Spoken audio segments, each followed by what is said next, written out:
Well, maybe while we're waiting, we can do what we did last time, which is introduce everybody around the room, and then it was kind of nice to have on the recording. So, do you want to start, Jill? We can go Sure. this way.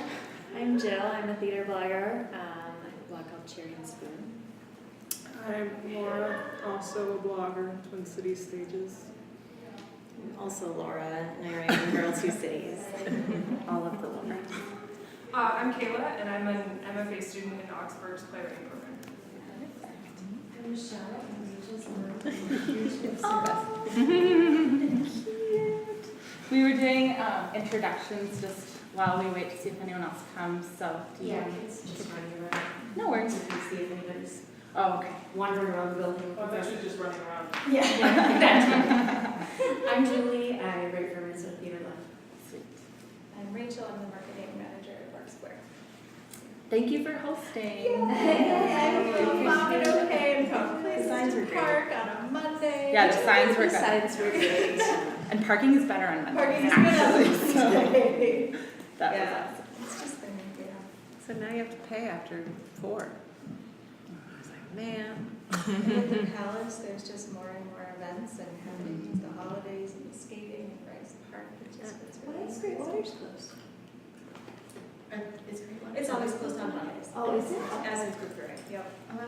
But Wild Times is going to be taken over by First Ave, running the Palace. They're going to take over that space. That is too, so that amazing restaurant news. Should be. I don't know if it's keeping the name or if the name is, I assume the name will change. Just so But I don't. I hope so. That's cool. Yeah. Yeah. Be curious. Do you want to introduce yourself? Yes, I'm Carolyn, I also write for Minnesota Theater Lab. Thanks for coming. And we're taping it, so it's going to have a life beyond this. Yeah, that's cool. I'm really excited. So Yes. Yeah, if you haven't checked them out, we have a YouTube channel now that Laura Kay put up everything, and they're really long, but they're awesome. So Thanksgiving weekend is like 2 hours of blogger chat. I feel like you should say that they're really awesome and they're long. You're right. I'll work on my messaging. Yeah, maybe don't mention the long part. They're It's good. It's good. It means they have depth. yeah. So we'll take it. I'm Becky Iverson. I write for my blog Compendium. I'm a member of the Twin Cities Theater Bloggers, and I'm very happy to be here and help moderate. I'm Emily Gunyou Halaas. I'm an actor. I'm Rachel Petrie. I'm also an actor. Hi, I'm Michael Venske. I'm a human person, and I act for money. Awesome. There's some other things, but we'll go with that. It's a good start. Hi, do you want to introduce yourself? We're just going around the room. Oh, sure. My name is James, and I'm an actor and improviser. Perfect. And Kit, you're our last one. Do you want to introduce yourself? This is Becky. Yeah, we went through me a couple times. Okay, so I think most of us have been here before, but I just want to go through my list just to cover all the bases for any new people. So thank you all for coming. Thank you Park Square again for hosting. We really appreciate it. It's all free, so it's awesome to have this space. Why we're doing this, the bloggers have been wanting to try to be more proactive about talking about issues we see in the theatrical community and try to foster an environment of dialogue and come up with solutions to problems that we see or things that we are curious about that we want to learn about. So this started with the Refugia panel at the Guthrie way back last spring, and it's springboarded into all of these other subjects outside of race and theater. So this one is obviously mental health in theater, which I think is really appropriate because we're going into the holiday season, which is extra difficult for everybody and extra busy. So I'm really excited to cover these things. It is a really sensitive topic, so for everyone, just please be respectful and careful with the words that you use because we're really grateful to have you guys even talk about it. We know that it's difficult for a lot of people, and we really appreciate you sharing your experiences. We are recording, as we've mentioned, so we plan for this all to go up on YouTube. So just please note that, and if you have an issue with that, let us know. Otherwise, we just do the whole thing unedited, unvarnished. Everybody gets the full package, just like they get with our blogs. Bathrooms, I think everybody knows where they are, but they are around the corner. I've had people ask before, so just go down the hallway, and you should see signs. we've already done introductions, but if you can introduce yourself before questions, that's great. And then we're planning to do like 30 or so minutes of questions at the end of our chat. But if you guys have questions, pipe in. Like, I literally have this much. We're not going to cover that in 2 hours. So interrupt me. That's totally fine. Just let me know. This is meant to be a group thing, so we'll just go wherever you want to go. And then the last thing is we love sharing. So we have a hashtag TCTBConvo. So please feel free to keep disseminating this on social media. Share the link once it's up. We want this to be something that's useful for people, and we don't want to bury it anywhere, so the more the merrier. So we'll just start then. Could each of you just introduce yourselves a little bit further and talk about some of your experience? How did you get into the acting world, and just who are you? What should we know? What do we need to know? I feel like we're starting with me because of the eyeballs. Okay, so you can learn more at michaelvenske.com. We'll start there. Ooh, good plug. And I guess I got into the theater in preschool. It was a Christmas pageant, I believe, so we're going way back. My first professional gig in the Twin Cities was in 2005. It was Urban Samurai's first production of The Fan. I got my ear pierced for it. Don't regret it.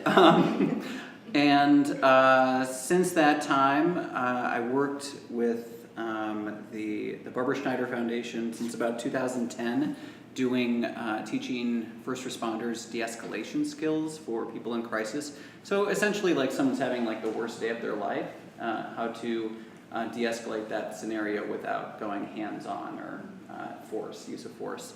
And there's a bunch of companies in the town that does that sort of work.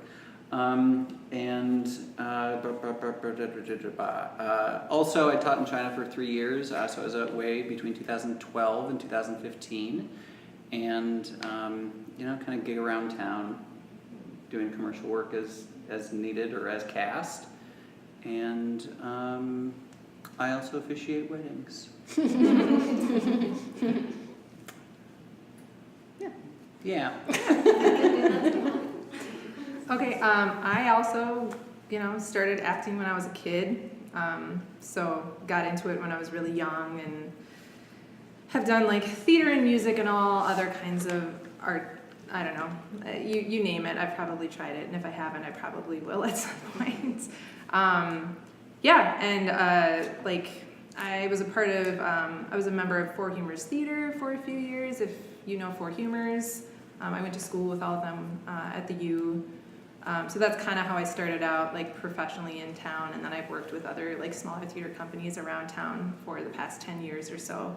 And most recently, I was just telling Emily and Michael that I wrote and performed a one-woman show about my own experience with mental health and mental illness that just was last weekend at the Southern. It was just a quick one-weekend run. So that's what I've done most recently, and that's like why I'm here. So but that's pretty much it. I do other things too, but I have 2 new nephews. They're adorable. Congratulations. Thank you. And that's pretty much it. Cool.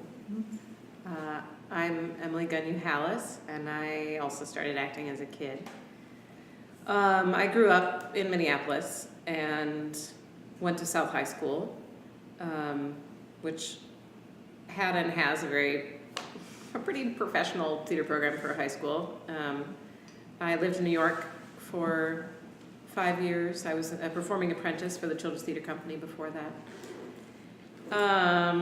And I moved home in 2005, and I've been very lucky to be working steadily as a full-time actor since then. I've also worked a bit regionally, but I've mostly worked here at the Guthrie and at Park Square, mostly. Also at the Jungle and other various equity houses. And I've done also a little writing on my own, and would like to expand that. Especially now that I'm a mom, it's complicated. So, yeah. Awesome. Well, thank you again for joining us so much. And there's not really a gentle segue, so we'll just dive right in. We're here to talk about mental illness, so could you talk about why that spoke to you, or the issue of mental health in general, and how does that connect to your work in theater? That was a really big question. Mental illness sucks. I think we can all agree with that. Not to state the obvious, like no one's like, oh my God, I love mental illness, it's great. And I guess that's kind of why I'm passionate about it, because it does suck, and the stigma around it doesn't make it any better. Not talking about it doesn't make it better. I grew up in a very small conservative community, and talking about mental health, your feelings, that sort of thing, wasn't something you did. It was something I did. It was something that was weird to do. And before I came around, my mom's mom, she was diagnosed with schizophrenia in the early 60s, before there was a lot of, I keep looking at you, I'm sorry, should I be looking at the microphone? Wherever you want to go. Don't mean to make it awkward. My grandmother was diagnosed with schizophrenia in the 60s, before people really had a handle on what that was. So there was a lot of ECT, which, what does that stand for? Electroconvulsive therapy, is that right? ECT? And back then it was a little more radical or intense, and now it's not so much. So I grew up with a grandmother who saw people and heard voices, and my mom had to kind of become like she essentially raised her brothers and sisters, and while my grandfather worked like overnights. So like from a very young age, I've kind of been involved or had mental illness, just like, hey, it's a part of the world I live in. It's just, like the sky's blue and grass is green. But then as I grew up, like in 7th grade, got really, really depressed and like became suicidal. I was hospitalized a few times, and then started doing therapy and put on antidepressants. And then around 2001, it was I had an existential crisis surrounding 9/11 in conjunction with Harold S. Kushner's "When All You've Ever Wanted Isn't Enough." I wouldn't read that if you are a young mind, especially his argument talks about God, and at 16 and 9/11 I was like, God's dead, and wasn't good. So there was more like suicide attempts and running away in therapy. It was just like this vicious cycle of really sad shit. And jump into the, in the future, like things eventually settle down, and it helped to get away from the small town I was raised in and come to the city where there are many different viewpoints and people and a greater sense of culture. And then when I was 23, one of my best friends killed himself. And there's just like that. It's just ambiguous loss. Like that never goes away. And so there's just things like that just you kind of see a glimpse of what could have been, for your own life, and then seeing the world in which someone isn't around anymore. And so it makes me very passionate about those sort of things. And then as far as the de-escalation work, I guess that kind of ties in, because it's like, okay, here's my background, here's my experience. What can I do to help these first responders who are out on the street talking to people who are having the worst day of their lives, and what's a great way to get them help and not just, booked and incarcerated and then, through that revolving door again? How can they actually get help?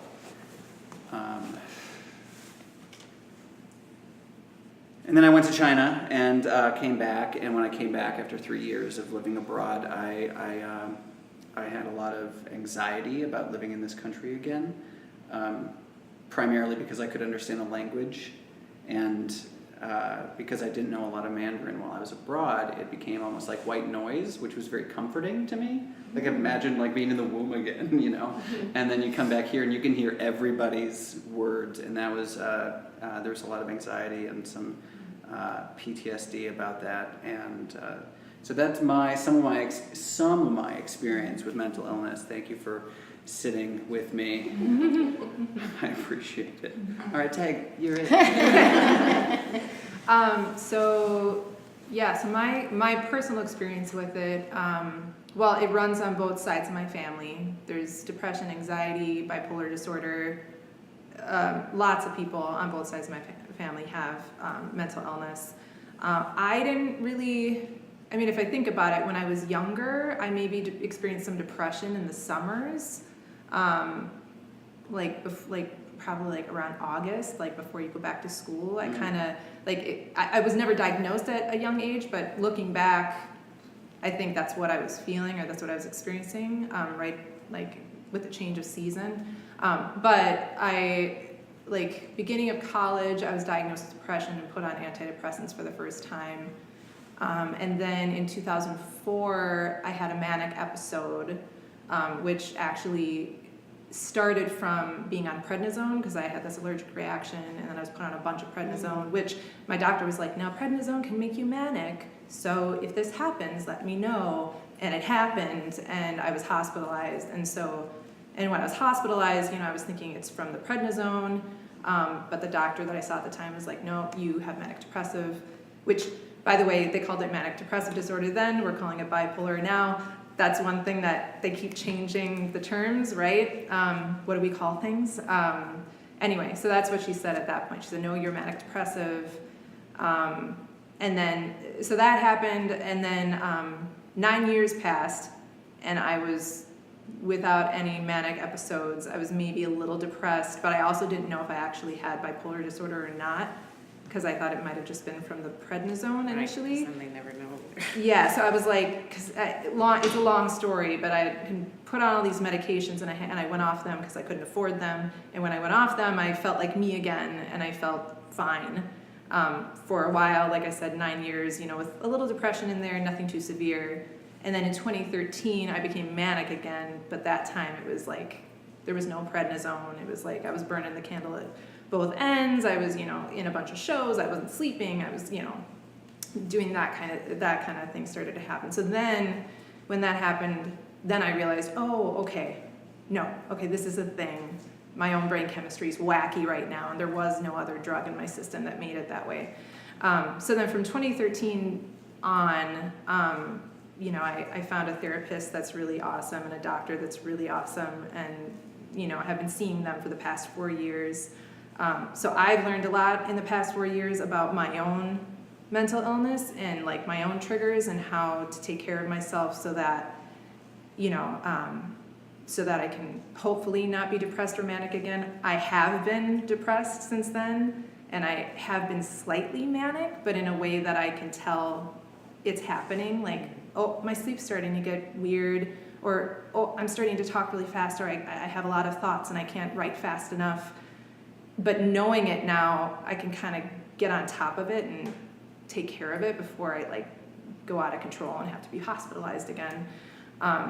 So that's my experience, and that's my illness that I'm always trying to balance. And usually on a day-to-day, I'm fine.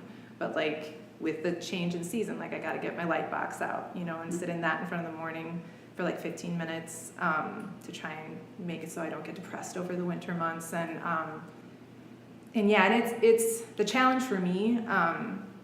The biggest challenge for me is just letting myself live and not constantly putting myself under a microscope, especially when good things happen to me. when, you know, I get a job or I start dating someone that I think is really great, or, and I get happy, like, you know, there's been times, like, for instance, when I was dating someone and, like, things were really great and we were, like, falling for each other, like, I remember, like, calling my mom over one night. I was like, Mom, can you come over and I'll make you dinner? And I was just, like, sobbing, and I was like, am I manic?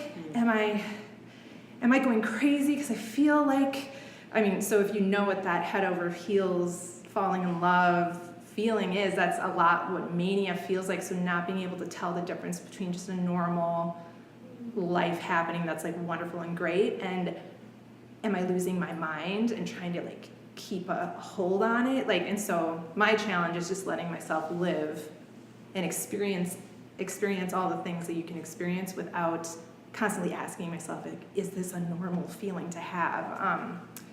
So anyway, I could say a lot more, and I probably will, but that's my experience with it. And also, you know, watching family members live with their different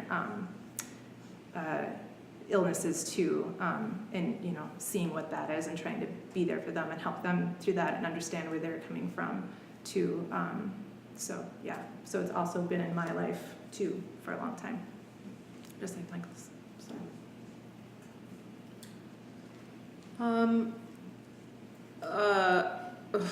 Boy, I'm a pretty run-of-the-mill depressive. I think also when I look back on my life and into childhood, I go, oh, that was anxiety and that was depression, and oh, okay. I didn't realize that's what that was. I just thought I was nervous and worried a lot, when no, it wasn't a normal kind of worry. It was a lot of anxiety. And I can look back and see that I must have been having depressive episodes kind of into high school as hormones change and stuff, and mental illness likes to rear its ugly head. But I guess not bad enough that I wasn't able to function. So I think my family, you know, rightly didn't do anything about it, because I didn't do anything about it either and thought it was just fine. And I think that's the thing too, realizing that there's, oh, this isn't normal. This is not actually how this is supposed to work. So I lived in New York for 5 years, starting when I was 19. And in about 2003, when I was done with school and out in the world and dating a man who was a severe depressive, I'm not totally sure what triggered it, but I had a severe depressive episode where I was not functioning.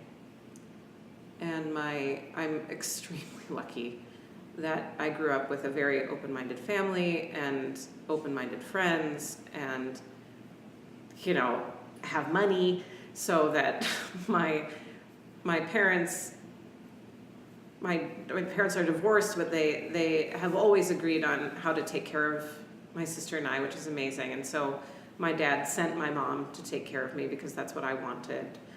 They helped me get into therapy. They helped me get onto antidepressants, and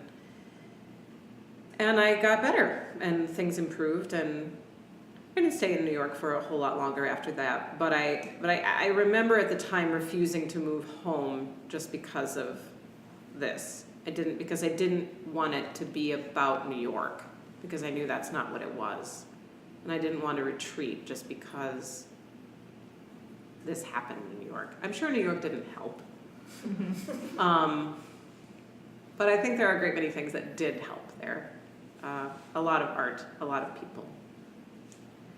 And then, you know, fairly stable since then, and then a few episodes of, like,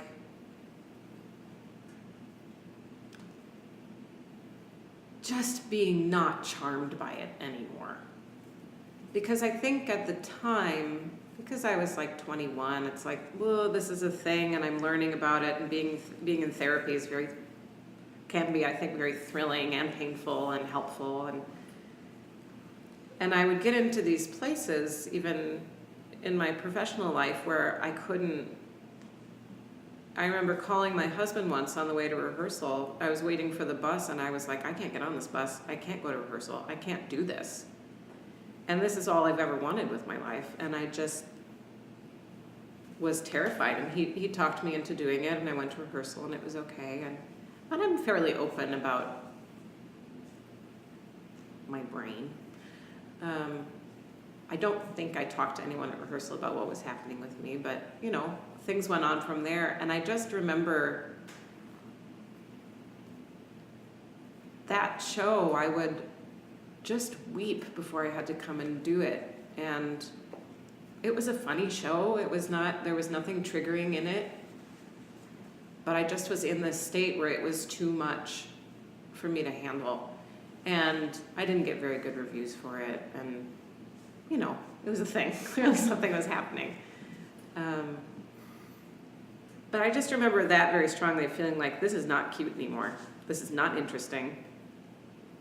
This is not what I want to define my life. I don't want this anymore. So I started trying to see, it's very difficult to find therapists. So I just went to a family practice doctor and said, this is happening. I don't know what to do. I've been on this medication since 2003. I don't want to go off it, but I don't know what to do. I don't think more is going to help me. And as it turns out, I started talking about symptoms of not sleeping because I was having excessive REM cycles. And as it turns out, if you take too much, you can overload your system with too much antidepressant, which is what was happening to me. So we cut back a little bit and it improved everything, which seems crazy to me. But that's a thing. So if anybody's having that problem, it's not just about upping your dose. It's also about cutting back.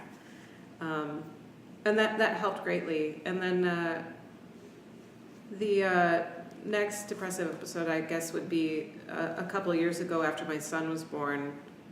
I had postpartum depression. And, again, I'm so freaking lucky that I have an incredible group of people around me, because friends and family very quickly were like, oh, this doesn't seem right. And I had a friend come over and I said, I can't sleep, he's nursing around the clock. And it all seemed like what was supposed to be run-of-the-mill newborn stuff, but my reaction to it and my inability to bond with my son, which is, again, all I'd ever wanted was to be a mom, and my inability to connect to that, and just weeping all of the time. A friend said, you need someone, when is your husband going back to work? And this week, and she said, okay, you need people to come and babysit you. You need people to come when it's worst and be with you through this. And so my husband reached out to a bunch of people and set up 2 weeks of babysitting for me, where people would just come in the afternoon and be with me. And it was a lot of moms, and what my postpartum depression spun about was my birth story, and they would all tell me their stories, and it just normalized everything for me, while at the same time saying, yeah, we felt this way too. This part feels like that's not normal, but that's okay, because you're getting help. So, I don't know how that all connects to theater, but that's kind of where I'm at. Well, I think it's one of those things that's bigger than us, right? Like, theater is meant to somewhat, at some point, reflect the world around us, and this is part of our worlds. So that's actually, you set up such a beautiful segue. Thank you.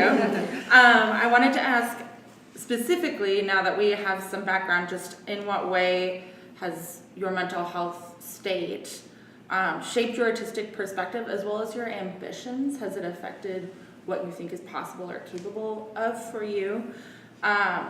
And then talk a little bit about some of your habits or coping mechanisms. Do you have certain self-care practices that you use to help get through those things? You've all talked a little bit about that already, I think, with the light box and therapy, but if there's any rituals you do or anything specific that's a tool that might be helpful for someone. You want me to go first this time? Let's mix it up. All right, I'm going to go first this time. Sorry, the first part of that question was. I'm So gonna need it talking again. about how it's affected your, the projects you choose, your artistic perspective, or your ambitions, like what kind of work you go after, if it limits you at all in that way, and then ways that you cope with it, or find self-care practices to try to help yourself through it. Yeah, what that makes me think of is, like when I was younger, I used to just take on so much. Like I would just say yes, yes, yes, yes, yes, yes, yes, yes, yes, and then I'd have way too much on my plate, and I'd have nervous breakdowns because I couldn't handle it. And as I've grown older, I've learned you can't do that. Like, don't do that, even though you want to, and there are all these cool things happening sometimes. You have to say no. So I've learned to say no a lot. And it's hard because I see other people, like other artistic friends of mine, other actors, creators out there who, like, for instance, are in 5 fringe shows at the same time. Like, and I'm like, I want to do that, but I know I can't do that because I will literally drive myself crazy if I try. And so there are some people who can function and, you know, do all the things at once, and that's so cool. But I've just learned that, no, okay, what are you doing? I work my day job, and then I can have one project I'm working on, and I just have to cut it off, even though there are all these other things I want to do. It's just like, I have to limit myself. And so, like, as far as projects and knowing myself and how I need to stay healthy, like, that's how I need to look at it. It's like I wish there was more time to do all the things I wanted to do, but I just need to take a little bit at a time to keep myself, like, balanced. I don't know that those people can do fine fringe shows. Maybe they shouldn't. Maybe they shouldn't. I actually don't. Because I understand what you mean. I watch people like that too, and I'm like, well, Lin-Manuel Miranda has the same amount of hours that I do. But I just think there are limits to what we actually can accomplish in a mindful way. Mm-hmm. I think people can take on a million things, but it doesn't mean that they're doing them. Mm-hmm. And I think that's a complicated difference. But it is hard to let go of those things. I get that. Or to be like, well, I guess I'm not a person that can. Yeah. And maybe I wish I was.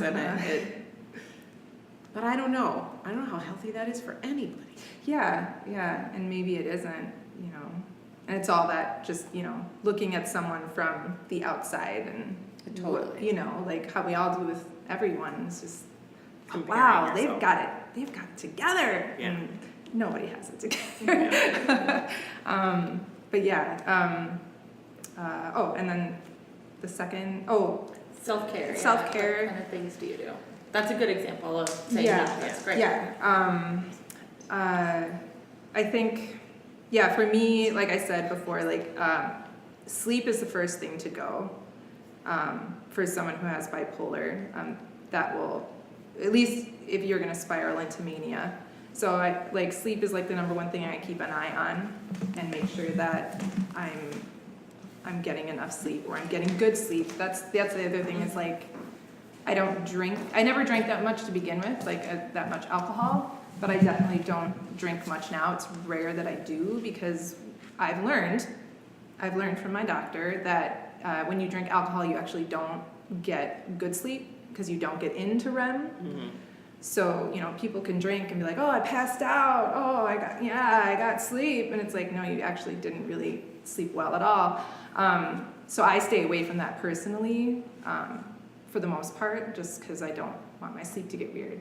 And then I'm actually not on a medication now. I was for 3 years, and then last September, I, out of curiosity, asked my doctor to wean me off of it to see if I could, with everything I had learned about taking care of myself, if I could go without. And I've been without a little over a year now, and I'm doing fine. I could go back on it in the future. I'm totally fine with that if I needed to, but so I'm not on a med.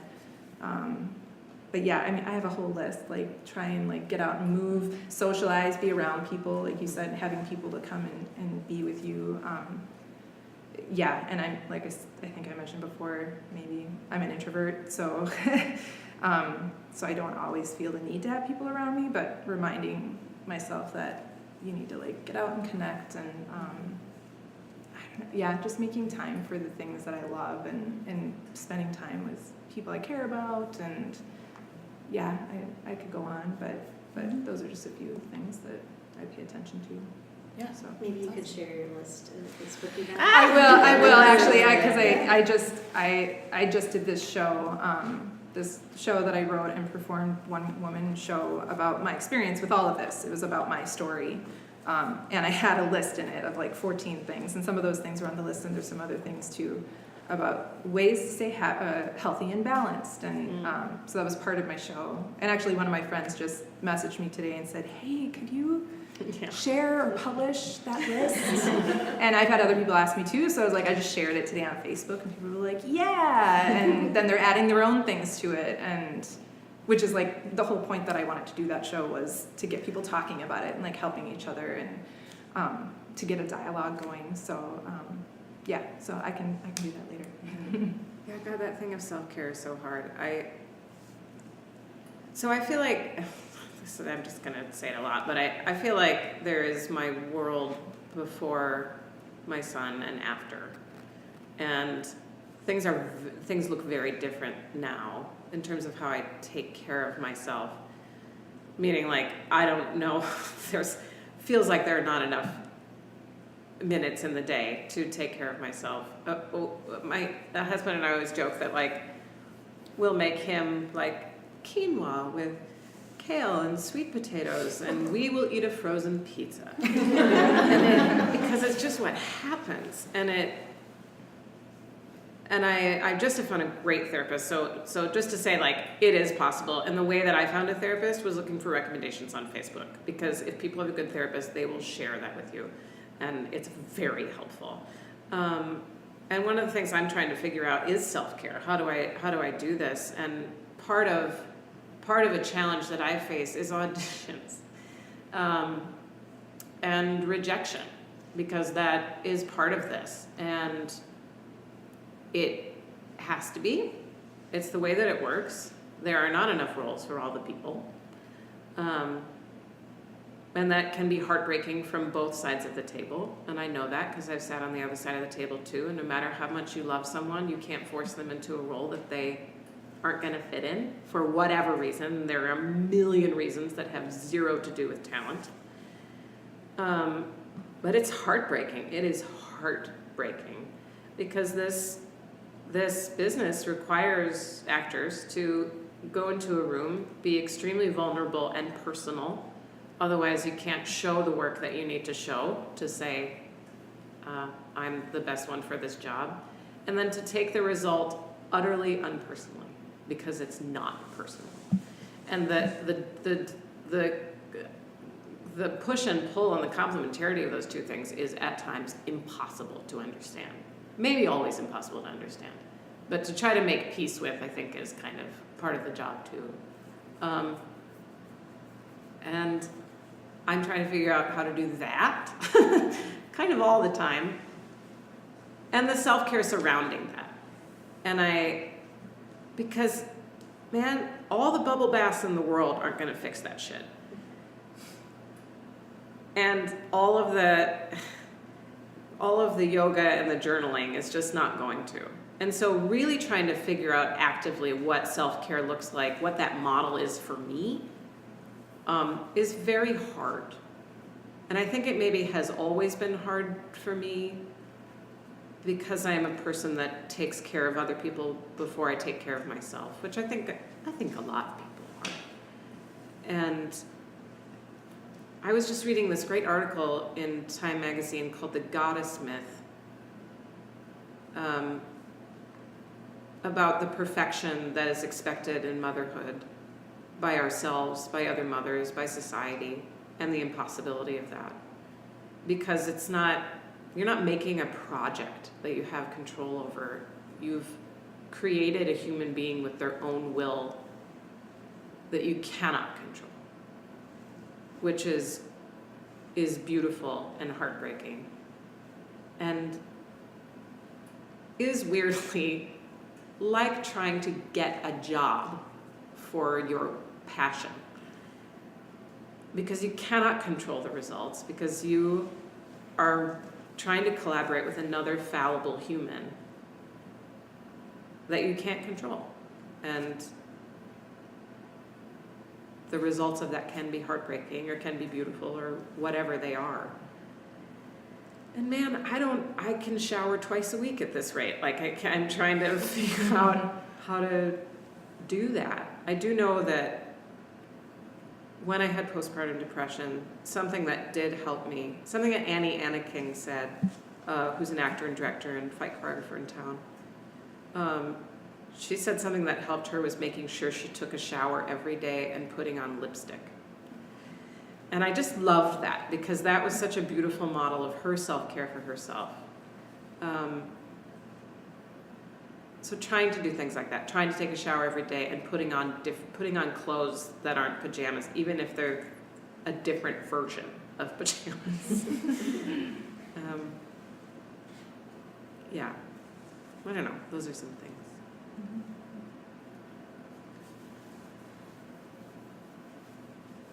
So many people have such negative connotations about the word selfish. And like, oh, he's selfish, she's selfish.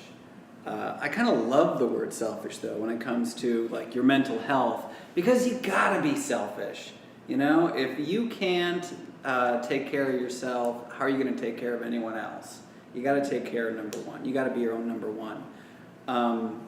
And I say that because when I was living abroad, it was very, very isolating, and one of my coping mechanisms was whiskey, Irish whiskey. I loved it, and I still love it, and I love drinking and scotch and all these things or whatever. But I learned that I was going through like a liter of whiskey a week, and that is not healthy. It's not. Oh man, the things you learn. And I kind of had a wake-up call about that because the alcohol wasn't helping me feel connected or comfortable or less alone on the other side of the planet. So recognizing that, Rachel, you had talked a little bit about just like a general awareness, like being aware of your stuff, your triggers and whatnot. Mm-hmm. And the moment when I kind of realized that if I am feeling depressed, don't drink. Mm-hmm. Just don't. And that has helped so much. And it's second nature now, where if I'm feeling sad or depressed, an alcoholic beverage is not my coping mechanism. I really enjoy walking around the lakes. I find that helps, listening to music. I'm also a big fan of crying, like getting, like, you know, what's your favorite crying show? You know, the show you can watch and you just cry for like 20 minutes or like whatever it is, you get it out and you're like, that's great. And owning the fact that time is really kind of our most valuable, precious resource, and to reclaim that, you gotta say no, and that's something I've really embraced since I've been back in the States, and only wanting to collaborate or work on projects that really help the greater good and aren't just entertainment for entertainment's sake, because that doesn't fill my heart with joy, and I don't want to have that feeling where like, I can't go to rehearsal today, or I don't want to see that group of people, because I am really great at telling people I hate you. And I mean that in a kind way, you know, like we're working together and I'll be professional and everything, but we aren't meshing here. So let's just do our job and get on with it. Be selfish, take care of yourself. That's super important. Also, one of my,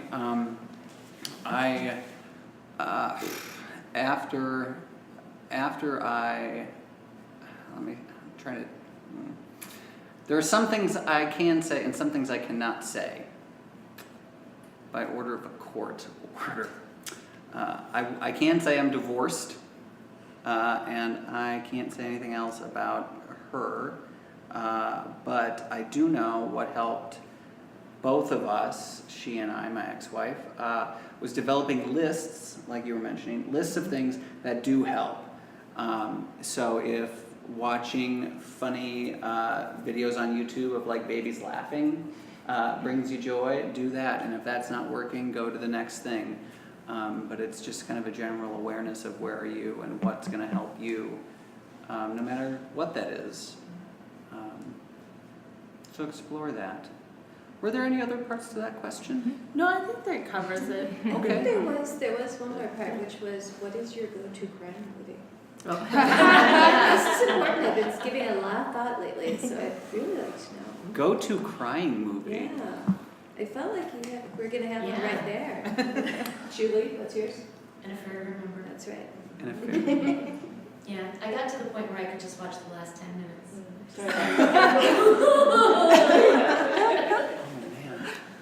okay, I got one. The new Karate Kid. Okay, with Jaden Smith and Jackie Chan. I saw that for the first time while I was in China, and they did a great job capturing the essence of China. And there's like dad issues and like, oh man, yeah, that's amazing. That's. Any others, just out of curiosity? 8 Below is about the sled dogs that get turned. Oh, yeah. The dogs don't die, do they? Oh, shoot. Not all of them. You're But it's a crying movie. Marley and me, that one's awful. I don't tend to cry at things because I have a cold heart. No, I don't know. I'm a really empathetic person. I get really like people make me cry and stories and whatever. Like, I don't know what it is, but whenever I watch movies and shows, I just don't. I don't know why. It's weird. But plays make me cry. But God, I think my husband and I have this theory that those writers of This Is Us have some kind of algorithm there that makes you weep every episode. And the same with Parenthood. Every episode we'd be like, oh, these people, they're such fucking idiots, and what is it? And by the end, weeping, every single time. I don't know how they do that. This is super weird, sorry. One of my favorite places to cry, or at events to cry at, is the British Arrows at the Walker, because if a commercial can get you. What's that? So the British Arrows, it's their annual like holiday where they just screen the award-winning commercials from the UK. Yeah, and like if a 30-second spot can get you.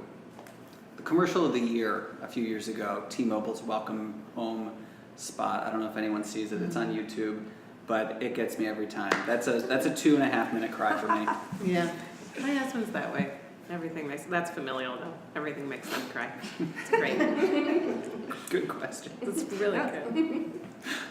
That was a lovely little comedic break. Thank you. We needed that. So something that there's been societally always kind of a running joke about mental health days, but it is a real thing that sometimes people need to call in and they truly just need to take care of their emotional self and mental self. So the ADA stipulates that people are not under obligation to disclose disabilities or mental health history to prospective employers, but obviously that can affect your work. So do you, for lack of a better word, do you out yourself? Do you bring that subject up when you're applying for work? Do you wait till something arises? Do you share your history or your needs with people who hire you? How do you handle that that issue? No. Or I'll just send them the link to this recording, and they can like weigh the pros and cons. But no, I wouldn't say anything, whether it's in the casting room or a more formal sit-down interview. I wouldn't mention anything about my mental health. Actually, that is incorrect. I did in an interview for like a youth empowerment organization in town, thinking that they wanted like real, honest answers, and they did not. They did not. And after that interview, I sent a card to the committee, like thanking them for their time, and then the hiring manager reached out to me and he's like, I'd love to get coffee with you and talk, and it turns out he was also trying to get me to pay him to be my like interview coach. Yeah. What? Yeah. Yeah, I sent it from the company email address. A lot of Yeah. bad. So I guess some more notes. Don't tell that I would say no, because like I was thinking about this before tonight, and I think mental health and mental illness is a big deal, but it's also not a big deal. And it's a big deal in that I think we need to be doing more of this and talking openly about it and sharing and making it okay. I don't know if you know that campaign. They've had billboards and things. Right? Yeah, make it okay, which is great. I love seeing stuff like that, and that's another way of getting it out there and making it normal or whatever you want to say. But no, I mean, I think it's like anything else that people are dealing with. You know, it's like, do you have diabetes? Do you have whatever? And do you have AIDS? Yeah, Like, yeah. It's just like these why are would you things. ask that? Unless I'm like having an episode and I'm hospitalized, then I'd be like, oh, hey, and tell my manager this is what's happening right now, or the director or whatever. Yeah, I just don't feel like it's not a thing I need to be upfront with, and it's not because I'm ashamed of it. It's just that I just don't think it's important to be like, by the way, you need to know that I have bipolar disorder. Like, there's just no reason unless I'm having an issue. Yeah, I think only as it would affect work. Yeah. So kind of putting a spin on this, if you find that you're unable to go to rehearsal, if you find that you're in a position where you're just not having a good day, I mean, is that something that you feel like you could be honest about? Like, I'm just thinking like regular person goes to work and types, and like you can go to work and just type, but you're bringing so much more of that when you're in rehearsals and in a show. So is that something you can be open about once you're in a show, or is it still, you're still kind of putting the face on it? I think the problem in there is not only with mental illness stigma, but also with this idea that actors and artists and theater people are supposed to put their lives aside for this job. And we're not. We're expected to never ever be absent, to have zero conflict, to never be sick, to make our own decisions about whether or not we can go on for a role, and even if we have an understudy, and feel great guilt about that. And I think that's something that needs to shift severely. And it's complicated. That's a bigger conversation. But I will say that I have not had an experience like that, but I have with physical illness, but not mental illness. But I will say that I was in a show that during the technical period, a woman very clearly and very openly knew that she was having a panic attack. And she said, I'm having a panic attack. And I was in a dressing room with her, and I talked with her for a while about it until she was able to communicate. And I said, I'm going to go get the stage manager. And the stage manager came in, and we talked for a bit, and she was very clear and said, I'm having a panic attack, and this is what's happening in this moment, and now I'm coming down from it, and my body is starting to shut down, and I'm going to fall asleep.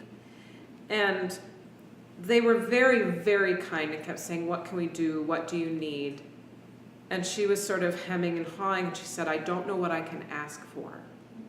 And I said, do you need to go home? And she said, I don't know what I can ask for. And I looked at the stage manager, and I said, she needs to go home. And he said, of course. And, you know, that's what needed to happen. If she'd been vomiting, she would have gone home, no question. Wouldn't have stopped to think about asking for that. but because we have this expectation that we have to put our lives aside and that this is not a real illness. Even when everyone in the room will say, of course it is, and yes it is, and I feel like because it's so prevalent in art that we all understand it way more than, maybe Wells Fargo would. But it's still that complicated to ask for what you need. Even when she was very in control of what's happening. She knew exactly what was happening. She knew exactly what she needed and still couldn't ask for it. But then when able to ask for it was given that. And so I just thought that was such a beautiful example of like, no, this is not about the bottom line. This is about, and he even said, it's just a play. It's just a play.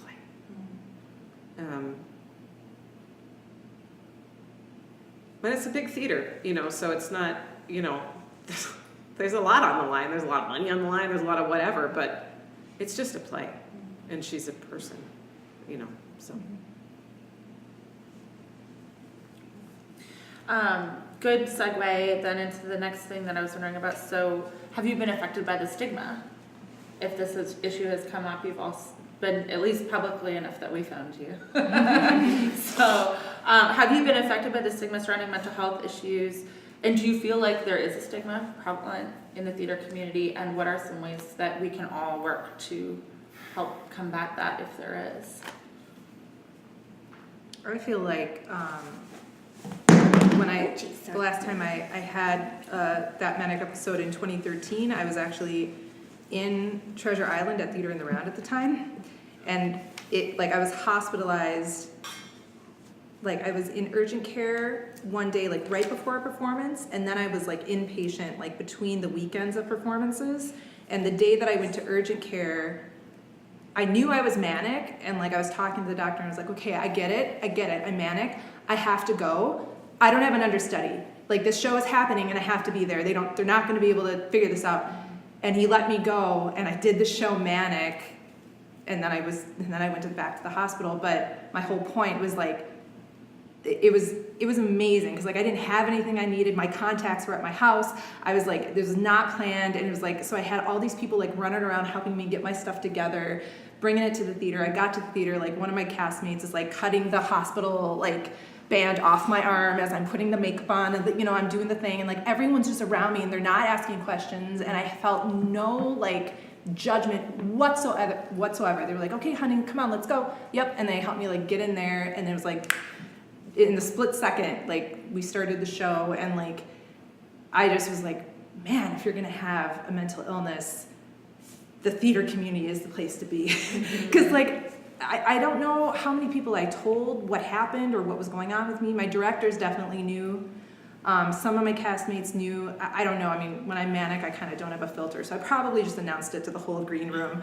I have bipolar disorder, and I was in the hospital. I don't know. I don't have recall all the time when it comes to that, what happens when I'm manic. But yeah, I mean, so in my experience, being in the theater community and being around people, I feel people are very open about it and talk about it more so than my job that I had downtown Minneapolis a year or so ago, where it was very much and my manager would say things oh, Carrie Fisher, God, she's so weird. She's so weird. And that kind of thing, where I'm sitting there going, yeah, I have bipolar disorder too, but I'm not going to tell you that, And so I think the theater community is in some ways leaps and bounds ahead, and not even theater, just the theater and arts community. So leaps and bounds ahead of other Wells Fargo or some other places where people are very judgmental, and the stigma is super, super there, and I feel it. So yeah.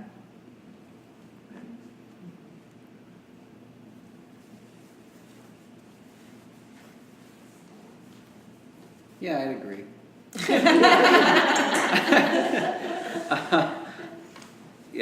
Artists are they're, for the most part, are rather lovely and empathetic and just kind of understand matters of the heart, I'd say, more so than people who work in corporate America and are driven by something that doesn't fuel the rest of the creative community. There was another part to that question, though. wasn't there? Just if you face stigma and Oh, how you about- feel about, yeah. Mm. If you have any personal experience with that, with your work. I remember being a younger me, a less, if you can imagine, a less couth version of me, on an internet improv chat board years and years ago, and I had. It's always a healthy place to be. It's, oh man, and I had told a really well-known improviser in the community that she should leave town because something she had said in an article about feeling like a big fish in a little pond. I said, well, then she should go to a bigger pond, and the rest of the improv community, which, you know, as far as theater communities go, like the improv community is very small, and because of that, it's also very cliquey, and jumped on my back, rightfully so, and I don't necessarily feel any stigma for like my mental health or mental illness. I feel stigma for the stupid things I've said and done, but perhaps because of it, if that makes sense. Yeah, which kind of comes back to like awareness and knowing yourself well enough to be like, I shouldn't go on the internet today. I shouldn't leave a comment. And social media has only made things worse. You know, as we get older and social media becomes more prevalent, and we all want to have perfect lives, and we don't want to admit that there is that we are not normal, and by not normal, unhealthy, or we have a diagnosis after our names. But like anything else, I think that we are more than our diagnosis or diagnoses. We're not a label, and if there's any misconception about mental illness, it's that it's not manageable, or that it can't be manageable or managed. I think that's important. And at the end of the day, like, I kind of know what I bring to the table. I know my own baggage. I know what my triggers are. And if I'm going to spend my time on someone's project or my own project or whatever it is, like, I'm going to put my heart and soul into that. And people are either going to find my goofy, charming exterior good or not. And if they don't, well, that's fine. I don't need to work with you. I got other stuff in the hopper, you know? Like, I don't have any shame about that. Life's too short. If I could just add to that, something you said just reminded me, as far as stigma, and I think a part of that was how can the theater community How can we do better, support? or when you said, like, you know, we are not our diagnoses, like, I think as far as like terminology, and I don't know if that's something we'll get to, or I know we've talked a little bit about it. Dive right in. Yeah, but something that I've learned, like, when I first started seeing my therapist, I was like, I am bipolar. And he was like, no, I'm going to stop you right there. He said, you have bipolar, but you are not it, and it is not you. And I was just like, wow. And it's a thing. It's just a thing that I have, that I manage, right? And so it's like, you are not depression. Diabetes. You are not, it's not, I am diabetes, I am depression, I am anxiety, I am, you know, so that's, I think, a huge thing for people to just be aware of, and know that when you talk about someone, or when you're talking about it, that you separate the person from the thing. Yep. Because it is just a thing that is totally manageable. And I think that's a huge and very easy thing to do in a way, because I still hear it. I hear it all the time. It's so-and-so is this, or I am that. And it's like, no, you're not. Yeah, that's I definitely extend that to other people and say they have this, they have that. But God, I never do it for myself. I did it now. I said I'm a depressive rather than I have depression. That's why I led with human person. It's good. That was very well thought out. I liked it. So, yeah. Do you have anything else to add, or does that pretty much covers? So how would you rate awareness of this issue in the community at large? I would lump audiences into this. Is this something that you think, like how much more education is needed, or is there a certain kind of education, or more one-woman shows talking about your experience? What kind of awareness needs to be raised and can be raised? Well, it was, as long as you mentioned the show, I was speaking to someone actually right before the formal talk started, and was saying that someone came to see the show, a friend of mine who hasn't been depressed before, but from the show told me, she said, I was educated. She's like, because I don't know what that's like, but now if someone ever said, like, I'm so depressed I can't see you today, I can't go for that walk or whatever, I can't get out of bed, she's like, I get it, like I understand that that's what someone goes through. And so, which was super cool for me, because I was like, how do I educate people without like pounding them over the head with like fact after fact about mental illness? I'm like, that's not fun. But she actually said I was educated, and I was like, that's awesome. And yeah, just doing a one-woman show, or doing not even just a one-woman show, but doing more shows that address mental illness, I think that, this is just one more way of sharing a story, and then, which again, then is allowing people to have discussions afterwards and to share their stories, either, it's just in a one-on-one conversation, or if they're like, I want to go make a show, or I want to go write a book, or I want to go make a painting, or whatever it is. I could have written a book, but I didn't. I made a theater show because that was, how I chose to add to the conversation. So I definitely think there's more room for that, and I hope we see more of that, and that it just, snowballs, I guess. I think that I totally agree with all that. I think something I see as well is that, which I haven't thought about a lot, so this might be sort of messy, but I think in education amongst ourselves, and I think extended into audience as well, that there's no charm to mental illness. We're all artists, we're all crazy. I hear that kind of shit a lot, and it's not charming, it's not fun. It doesn't make you a better artist. You don't feel more deeply or able to do more. You can't do anything. And I know people that have thought, I have to get off these drugs because they're clouding my ability to work. And I always say, you cannot work if you are dead. Because it's that bad. Because the brain chemistry doesn't work. It's not that you feel more deeply and therefore are a better artist. If you can't take care of yourself because your brain can't process the chemicals the way that it is supposed to, you are not a better artist. You're a detriment to yourself and to the world.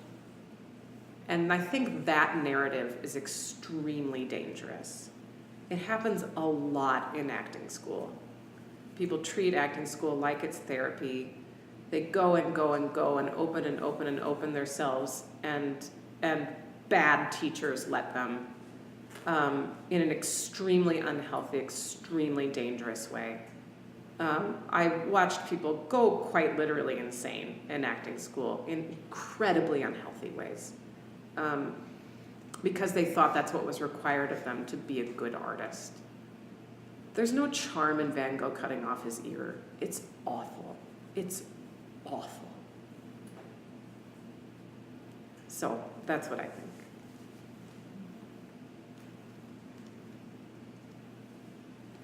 People are afraid of the things that they don't understand, and mental illness is one of those things for a lot of people, for a lot of different reasons, whether it's how they were raised, a family member, and they find it triggering, or they don't want to talk about it because they don't want to be vulnerable, because depending on the generation, your generation may be that men are strong and they don't cry and they don't have feelings, and the one word responses and grunts, and that's that. And when I think about people being afraid of the things that they don't understand, if they can ask themselves why am I afraid, and kind of dig deeper there. If you were to like grab the DSM-5 and page through it, the diagnostic manual, not a therapist, diagnostic. Whatever you know. I don't know. That thing. Someone should have researched this for this panel. Goodness, it's on mental health, is it? But if you were to page through this giant book, like there would be something that jumps out, and you're like, oh, I have that. And then there's this stigma, like I don't want to be sick. I don't want to have that. Continuing the conversation, that's what it's all about, right? That's what we're here to do. It's a part of it, talking about it. And the more you talk about it, the less scary it becomes. But yeah, having mental illness sucks. It's not glamorous, and that's also not to say that there is all or nothing. No. Oh yes, and I hope I didn't indicate that. Well, that's why I'm telling you, people. Yeah. It's not. Yeah. There's so many different shades and so many different diagnoses. Not an English major, and in that it can be really scary. But to be able to have people sitting by you or grabbing your hand and like leading the way and being like, you know what, I know that you are not crazy. And I know that crazy is such a blanket term. Like, I don't know about you, but I'm just kind of like, that's not a helpful word. Yeah. But to your friends, you can be like, okay, you're being crazy right now. Like, I know you're crazy. But you shouldn't just be like, that's a crazy person. That's not helpful. It's also not them. I mean, that's the thing I think is complicated too. Like sometimes I think about mental illness in terms of alcoholism, because we either equate the two or we don't, and that's a whole complicated thing. But we often say that's the alcohol talking, that's the alcoholic talking, that's that. Yep. We don't sort of give that grace to mental illness, I feel like, whereas you say, like, you have stigma for yourself about things that perhaps the disease did. That was not you, necessarily. Yeah. I think maybe I don't have a point there, but it takes time, it takes time to like know what's going on with you, and to know like, okay, it's 3:00 in the morning. I should probably go to bed right now because I'm feeling manic or I can't sleep or whatever. Taking better control of yourself, your one wild and precious life. It's, by the way, the diagnostic and statistical man. Now we know. What does the audience think?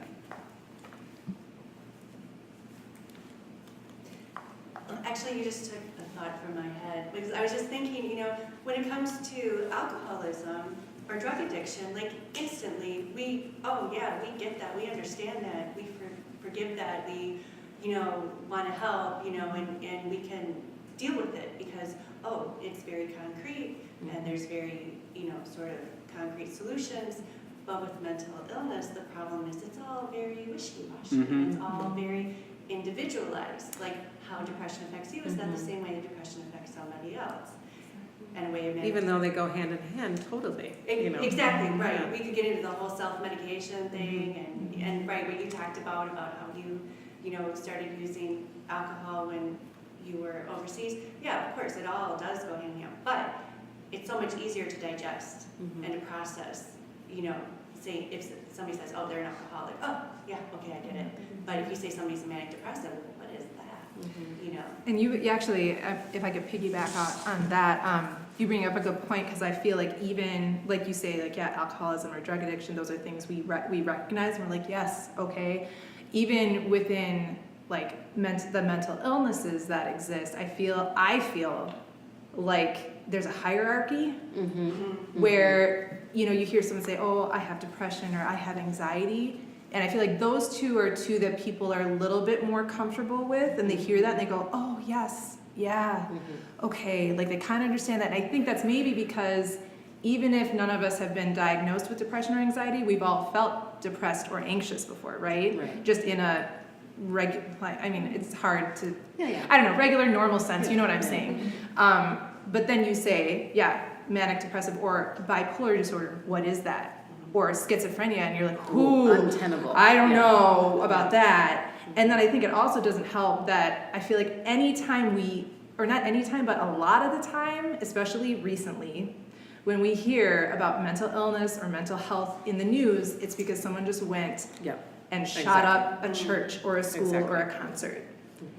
And so we automatically are linking this negative thing with mental illness, where it's like, yes, obviously those people were sick, they were mentally ill, and they needed help, and didn't get it, and it's tragic. But it's like, yeah, it's a manageable thing that, yeah, it is terrifying. It's totally scary. I'm not saying it's not, but also I think it is hard because it is something we can't see.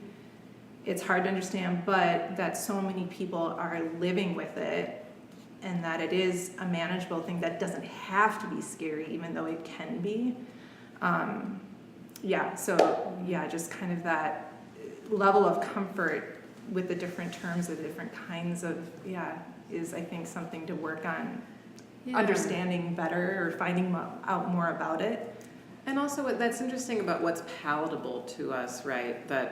And people often think they understand depression or anxiety, severe depression and anxiety, because they have felt those feelings in their lives. And it's like, well, you don't seem sad, right? And it's not. I'm not sad. No, it's not. I'm not sad. Yeah. I wish I was sad. I wish I felt sad. That would be great. When you feel nothing, it's a very different thing. Have any of you gotten to, other than your current, recent show, have you gotten to do any theater work that specifically tells these stories? And how has that felt?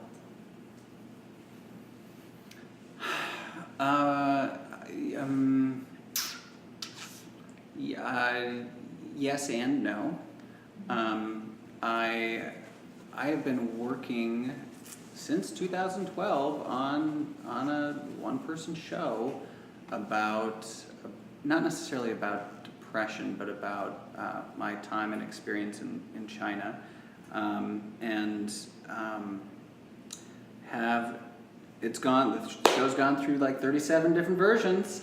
The first draft was 137 pages, it's down to 23 now. Part of that show, or part of the story that I want to tell, that I can't tell, doesn't belong to me. It belongs to my ex-wife. We were married in China, and we had a very difficult time being there without a mental health support network. And I wrestle with how to tell that story without her in it, because I can't, essentially. So that's the no part. The yes part is I toured around. When I came back in 2015, I toured around with the St. Croix Valley Foundation's Remember Project, which was all about Alzheimer's, and it was 3 one-act plays and focused on people who are living with Alzheimer's or some form of dementia, and then the caretakers in their lives and how it affects them. And that was a really, really powerful experience, because we would go into hospitals and nursing homes and community centers and put on these shows for free, and then have a facilitated conversation after the fact with these caregivers and people who are living with Alzheimer's. It was awesome, awesome production. And I was really, really thrilled to be a part of that. Which reminds me that mental illness, it's not just, one person can have mental illness, but everyone has mental health. And I think the statistic is 1 in 5, 20% of the population in the United States has mental illness, living with mental illness. And like you start doing the math, it's like everyone you know either knows someone or is affected in some way by this, which really shouldn't make it so stigmatizing to like talk about it, you know? Sorry, tangent there. Oh, yeah. Okay, take out. Can I, were you, No, did you have an answer? I was just gonna ask, in response to Rachel's question, I was gonna call up my fellow theater blogger, Jill, who sees a lot of shows at the Fringe. And I feel like the Fringe, sometimes you see these patterns, like here, all of the shows are about Trump one year, all the shows are by really young people. Do you feel like you've seen more Fringe shows about mental health, or is it something that's not really, or if anyone else who knows from Fringe? Just Rachel's recently. I can't think of any. I was thinking about that too. I mean, I've not played a role that deals with a mental illness diagnosis specifically. Just was thinking about that, you know, what we do is turn psychology into behavior. So I do that a lot. And so I think about psychology a lot, but I feel hard pressed to think of plays. I mean, I can think of some, but you know, yeah, so, and I actually, just out myself, I've been thinking about, the play that's been wandering around in my brain for a while now is about postpartum depression and about early motherhood specifically, and women who kill their children and how that happens, and how we take care of them or not as a society. And another part of my life is that I sing traditional folk music, and there are a lot of ancient ballads that are specifically about women killing their babies, like a lot of them. And I just am really, really interested in why that happens specifically and how we are taking care of them or not. Because I feel like every time I hear a story like that, I think, oh, fuck, we failed her. I never think, what a horrible person, because I understand how it happens. You know, and how you would never ever harm your child, or how it happens. I just think we just have to keep telling the stories. That's it. I feel like they're popping up here and there. Like Fearless did Anxiety, the musical, this past year, and then I wish Maggie was here because Persistent Theater did a show called To Evaporate that was specifically about depression and suicide. I also feel like it's not always done thoughtfully though, and a lot of what you were saying about how it's not charming, and a lot of times media portrays it as charming. All the time. And as a playwright, as someone who likes to write about, I'm currently writing a one-act where my character has anxiety, like I do.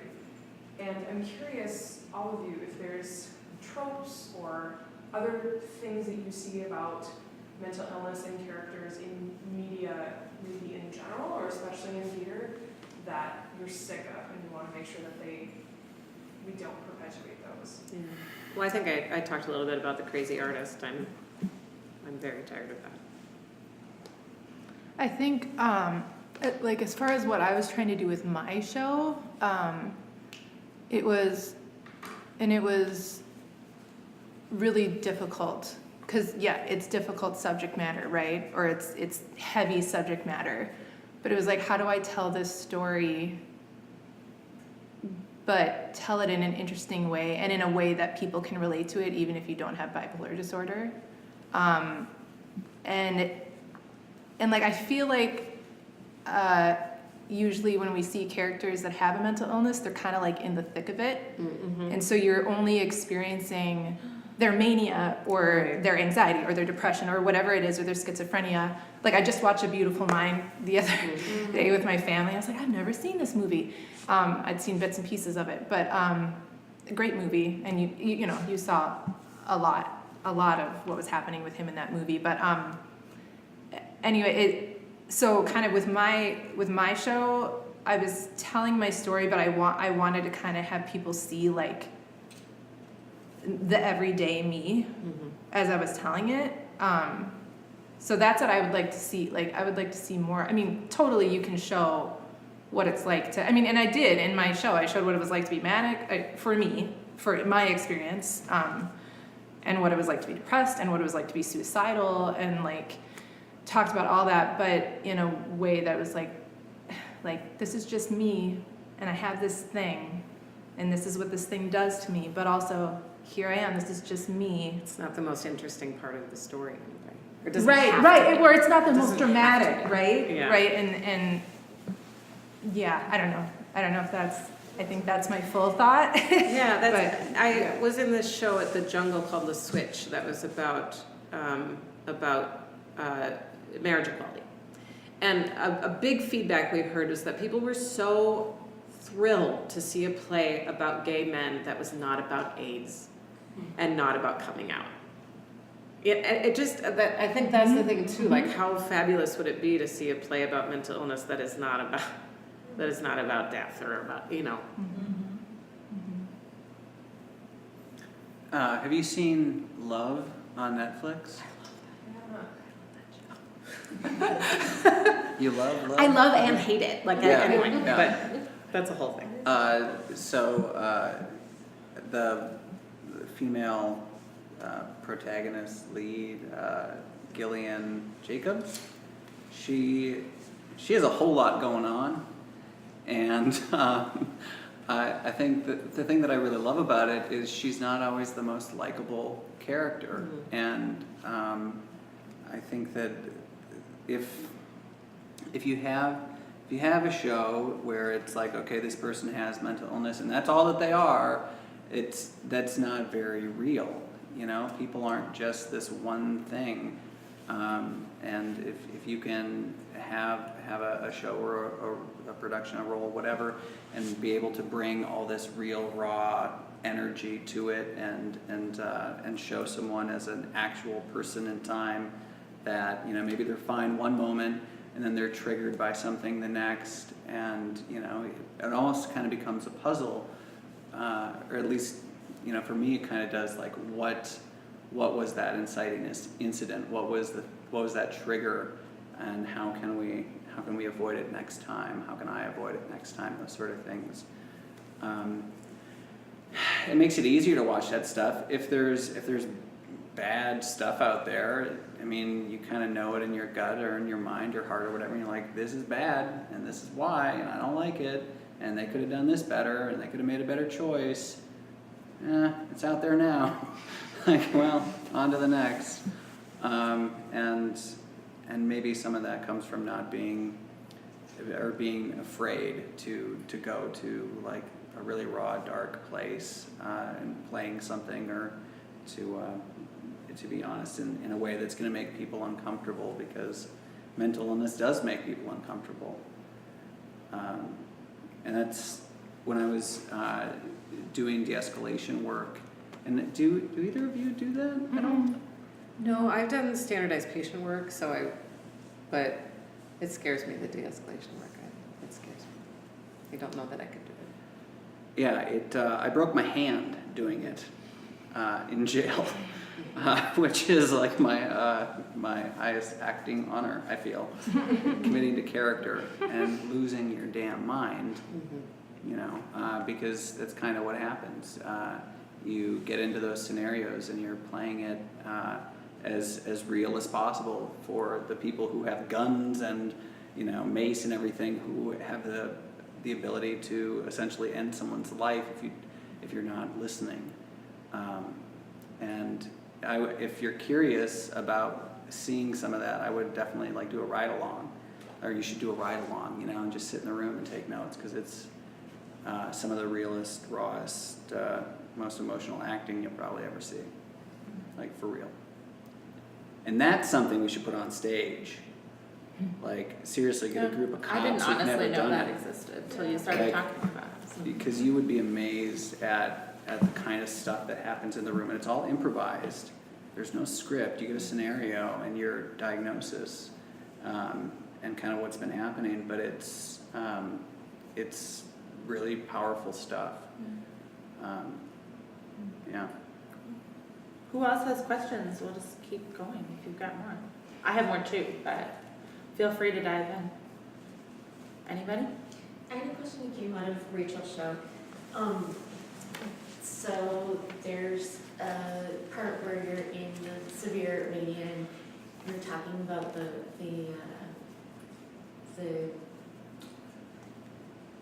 things that you think are going on from the Book of Revelations and things.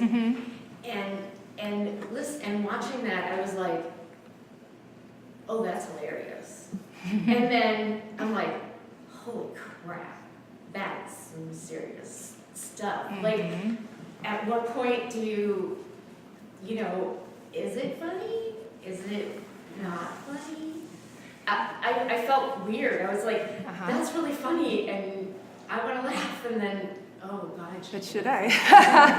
Yeah. Yeah. I mean, that's something that my director and I talked about, and even, you know, like, the psych ward scene. I played a psych nurse in one scene, and we were running it in rehearsal one day, and she went, my director was Keely Wolter, and Keely was like, Rachel, I don't know about this show. Like, I don't know. And I was like, what do you mean? She's like, I don't know what people are gonna think. Cause like I'm laughing at myself. You know what I mean? Like she's like, I don't know. And I was like, you mean you think I'm gonna offend people? She's like, I don't know. I just don't know what they're gonna think. Cause we would be laughing in the rehearsal room. And I'm like laughing at myself, cause I can laugh at myself, cause this wasn't yesterday. This was like years ago. So I'm poking fun at these things that were devastating that happened to me at the time, but I'm like,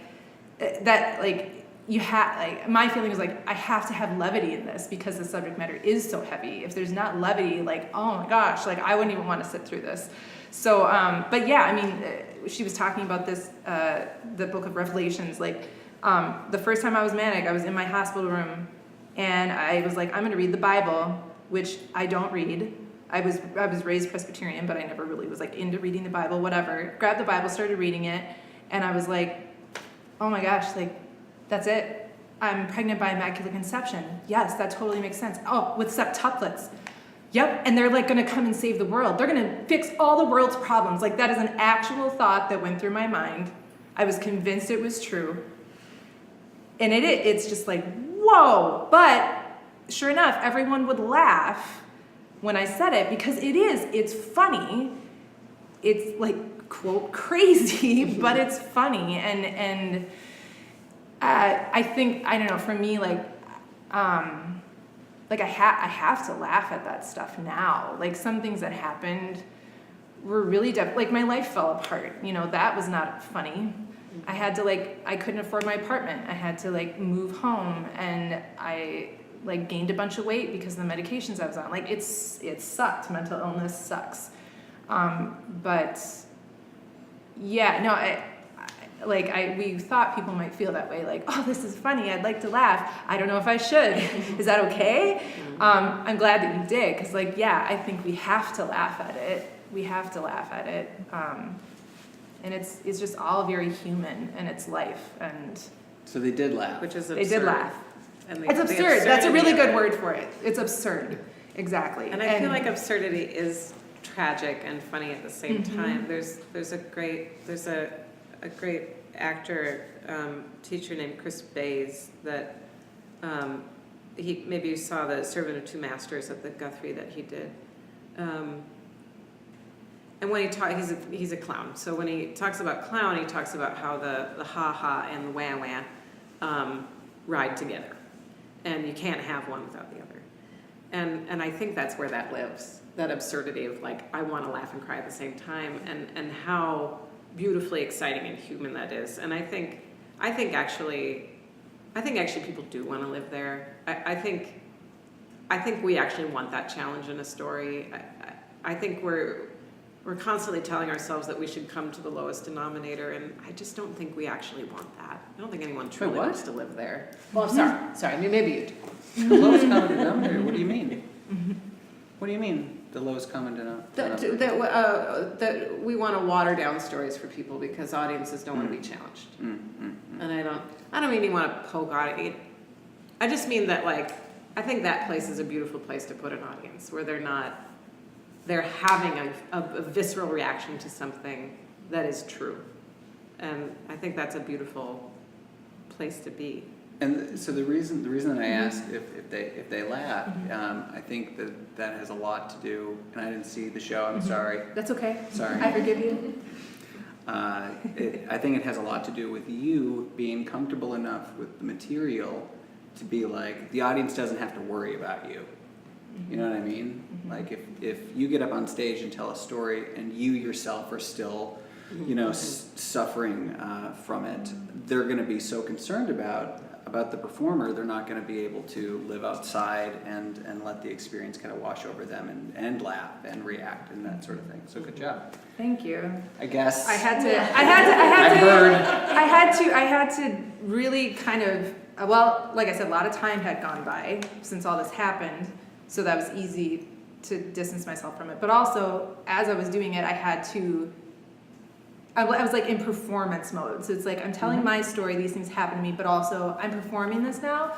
And I did cry after the final show. Like when it was curtain call, like, then that was the release, and I just started crying because I was like, okay, it's done.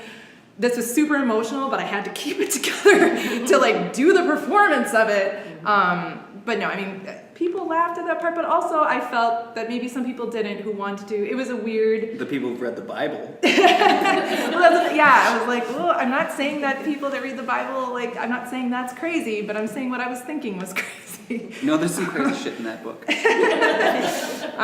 Anyway, yeah, so.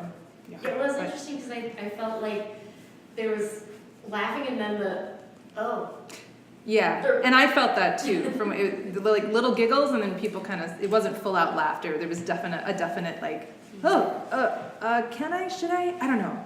What's the person next to me gonna think? What's she gonna think? Does she want me to laugh? I don't know. Yeah, so no, I felt that too. Doug Washington does his Caucasian Aggressive Pandas show, which is about him being biracial. And at the beginning, he comes out and introduces himself, and he says, there are things that you might not think you should laugh at, but they're funny, so you can laugh at them. And I saw that show. Gives the audience the permission to do that. Yeah. There's a John Moe that used to host Wits, has a great podcast called The Hilarious World of Depression, where it's expanded, but the first season he interviewed just comics that have mental illness diagnoses, and the first thing he does on it is say, is depression funny? And every single person says yes. And I think, and what they go on to say is to talk about the absurdity of it. The just absurdity of it.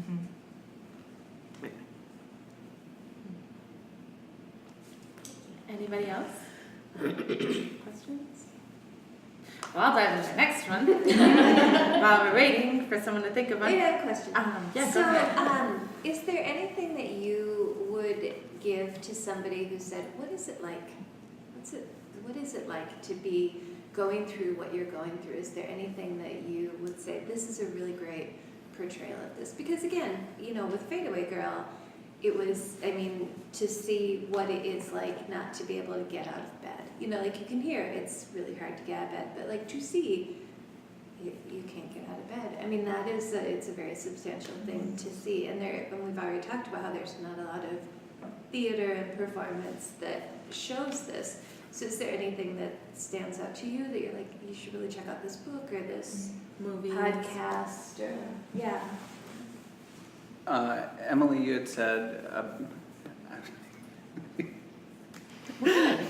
just that like, what is it? No, I'm ready. You excited. You had said that, I wish I was sad.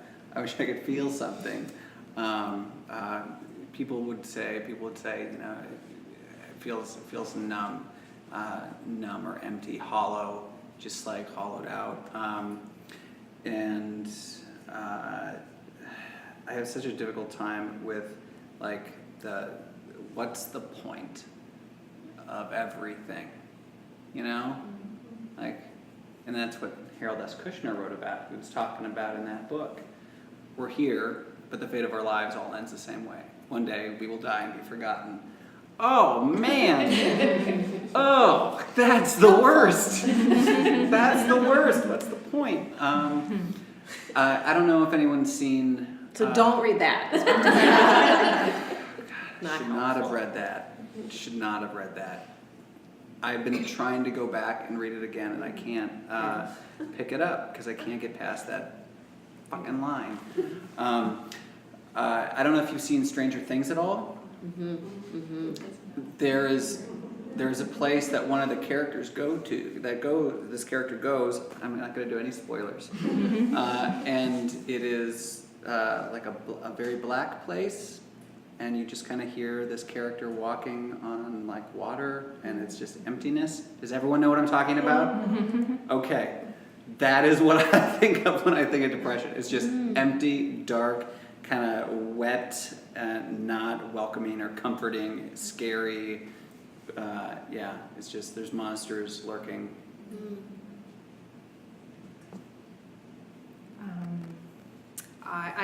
Since you just talked about depression, I could talk about mania for me. And I think I just mentioned this earlier too. If you've ever fallen in love before, it's like that first crazy in love, it's just the best and you're on cloud 9. Like, it's like that all the time. And then it can get even like better than that. And so for people who have mania and someone's like, you need to take some medication so that you calm down, I can understand how some people are like, no, why would I ever? Because I'm the best at everything. Mm-hmm. And I'm gonna rule the world, and nobody else knows that yet, but I know that. And just wait, everyone will know that. But they won't, because you won't. But you believe it, and it's the best feeling in the world, and everything's great. But then it's not great, because your life falls apart, and you lose your job, and you lose your apartment, and and it all comes crashing down. And you usually, for me, end up in a depression right after that. And super irritable and swearing at your family members, like total uncharacteristic, behaviors. So that's what mania is like. Is just if you've ever fallen in love, that's pretty much that wonderful, wonderful manic feeling. And depression. I mean, I see the same thing. It's nothing. It's not feeling like Emily said. It's not. I don't feel sad. It's confusing because you're like, why? There's no reason for me to be feeling like this. Yeah, and that's the other thing. Like if people don't know, they're like, well, come on, like, what do you have to be sad about? Like your life is fine. Like you're great. Fine. You're great. You have everything you need. Like you have friends. You know. And it's like, no, it doesn't. It just doesn't make sense. It doesn't make sense at all. And you don't feel like it's just nothing. And you can't move. Like when I've been in a deeper depression, it's like, I can't get out of bed. Mm-hmm. I can't go for a walk with my friend. And I push myself to like even do that. And it's just like, you can't move. I don't know, And it's humiliating because there's an awareness around it. I feel like it must somehow be a bit what people feel like when they have locked in syndrome, where it just like, you're like, nope, I'm in here, but I can't get out, I can't get past it. Or that thing, I forget what they call it. It has weird names like witch pressing or something, where you wake up from a dream, but the paralysis that your body is in when you sleep has not come to yet, and you can't move. Mm-hmm. It's a bit like that. It's also like,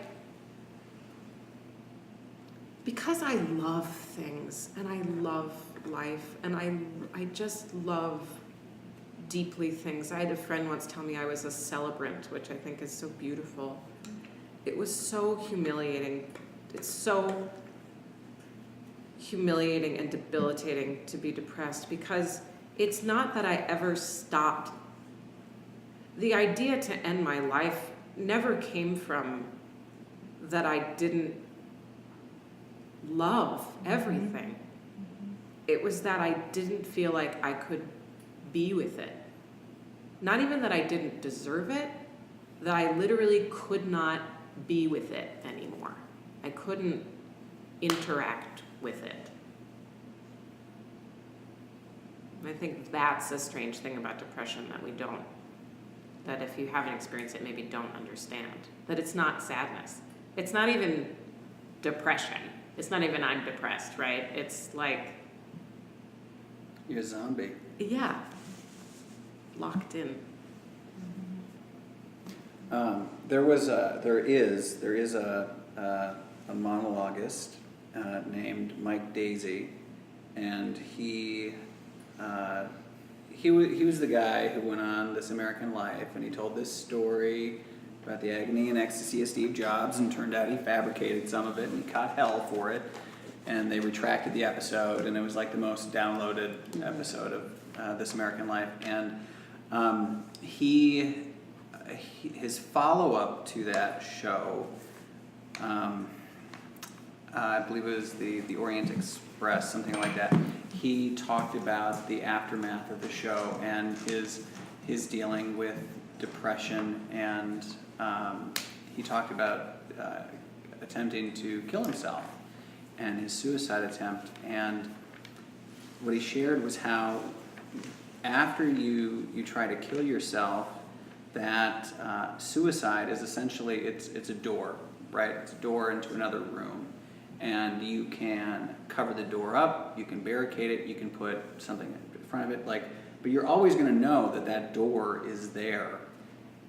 There's always that way out. And I think about that because it's so true, it's so right. And it's not awesome, but it's very much a part of like my thought process. And when I'm struggling and thinking very, very dark things that don't make sense analytically, I know they don't make sense, but I feel this, it's important for me to remember that, okay, what am I reacting to? What's happening? Why? This is it's a permanent solution to a temporary problem. It's a cliche, but it's still very, very true. And that helps. Something that I heard a lot of people say on Hilarious World of Depression that had never occurred to me is that when we think about suicide, we think that'll fix it. But what we don't think about is that it'll fix it because it will end. You will end. Yep. It's not that you'll do that and then this feeling will end.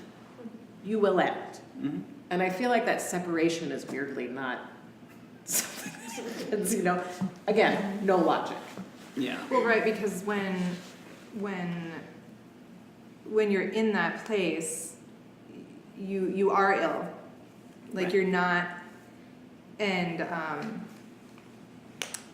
for people, like in my show, I talked about this TED Talk that I watched, and the guy that gave the talk, his job was to prevent people from jumping off of the Golden Gate Bridge, and he said if people would jump and fail, that later they would tell him that as soon as they had jumped, they regretted it, like the moment they jumped, because like their amygdala like kicked in, like, no, I want to live. And so it's this when people do feel that way, we are ill because it's not a natural, like Right. biologically, it's not the way that we want to live, like biologically.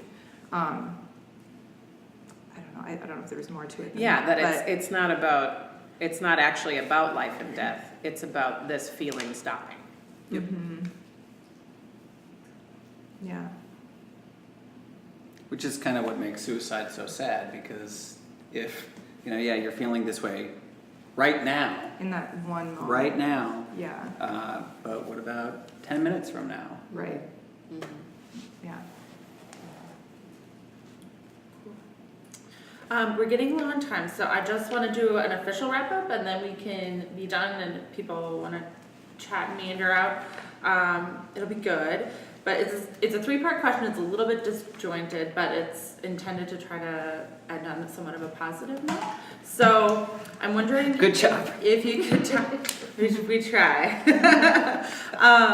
Okay, so I'm wondering if you could share one purchase that was really helpful, like one thing, if anybody listens, like something that might be a little bit out of the ordinary that might be useful, And then a resource, so that could be if there's an organization or like a group therapy or something, maybe that doesn't cost any money, but you know, that's really helpful to you, go to the library, whatever that might be. And then finally, just your fantasy, if you had all the resources in the world and could do any project, what would that be? It doesn't necessarily have to relate to this, but if it does, you know. Well, that's Go totally for it. not fair, because all these other folks have like dreams and wishes and desires for their own lives. Why focus on us? Because you happen to be here. Oh, shoot. A purchase, a resource. A purchase, okay. a resource, and then your Project. wildest dream project. What would that be?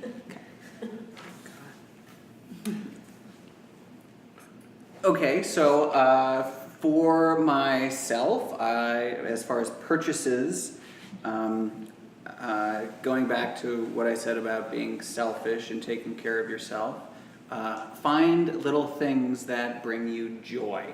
Very little things that bring you joy. I always like having a notebook and a pen on me, so I have a moleskin in my back pocket, you know, and I have a pen, and it's not just any pen. No. It's it's I a love that 10. pen. You know, Yeah. it's a 10. It's not a Juicy. .5 or anything. Yeah. Yeah. And it rolls so easily. So that's important. My shoes. These are Allbirds. My socks are fun. Like little I've been admiring things. those shoes. Those look Yeah. like, These are I know. Allbirds. They're merino wool. I feel like that would change my life. Careful, they smell. But Beautiful. yeah, I love them. So little things that bring you joy. When I moved to Minneapolis, though, I didn't have money to buy pens or notebooks or shoes, and I attended a church service at St. Joan of Arc, and it was 2003, and the actor, I think it's Jim Stowell. Yep. He was speaking to the congregation, and he was talking about, and I had just moved from Duluth to the Twin Cities, and I was living on my buddy's couch, and he knew I was really depressed, so he's like, come to church with me. It's a Catholic church, and I'm like, no, I'm not Catholic, and he's like, I'm gay and I'm going, and I'm like, It's a great church. That's what he It's a said. really amazing It's a church. great church, and They're doing what churches should do. Agreed. And Jim, this actor or storyteller in the community who I didn't know, he got up and he was talking about how he is an atheist, and he does believe in one thing, and that is patience, and how we need to have patience, like the water lapping away at the shores against jagged rocks. And so I found myself a stone. You know, some people call it a worry stone, whatever. And I picked up a stone and I just carried it around with me. And that's always, it's 14 years later, and it still resonates with me about having patience with other people, with yourself, and doing those little kind of things. And You have a literal touchstone. That's really cool. yeah. As far as a support group, I mean, if anyone is in crisis, definitely reach out to Crisis Connection or call 911. If you are ever afraid that someone or they have said something to you or they have texted you something, send them, call the police and ask for a welfare check. That is their job, and the only way they're going to get good at their job is by doing it. That's an important phrase to know. I didn't know that phrase, welfare check. Yeah, welfare check. That's really helpful. Welfare check. I need a welfare check, and call back and keep their feet to the fire, and just keep checking in with the people, and continue talking to people about what's going on in their lives and your life, and do it in a positive way. So like if you know that, okay, alcohol is a depressant, maybe don't do it over drinks, maybe go for a walk around the lakes with a cup of coffee, things like that. Get some sun, be active. Little things like that to take care of yourself, which are all really positive things, but also selfish things. And having the same sad conversation with the same sad person isn't gonna help. You need to You need to take care of yourself, and you need to find ways to bring yourself joy. I get excited when I see fire trucks. Every time, like, I don't want the child inside of me to die. What do you think? Yeah. Purchases, like I mentioned before, I have a light box. And I think, I don't know, I would recommend that for anyone, even if you haven't been diagnosed with anything. I mean, because we live in Minnesota. So, I mean, I've heard people talk, you know, I guess, I don't know. You can get a prescription for them. Oh, yeah. I didn't. Yeah, so they don't cost hundreds of dollars. Huh. Truly. I didn't get a prescription for mine, but it didn't cost that much either. I don't think that's they good. have to be.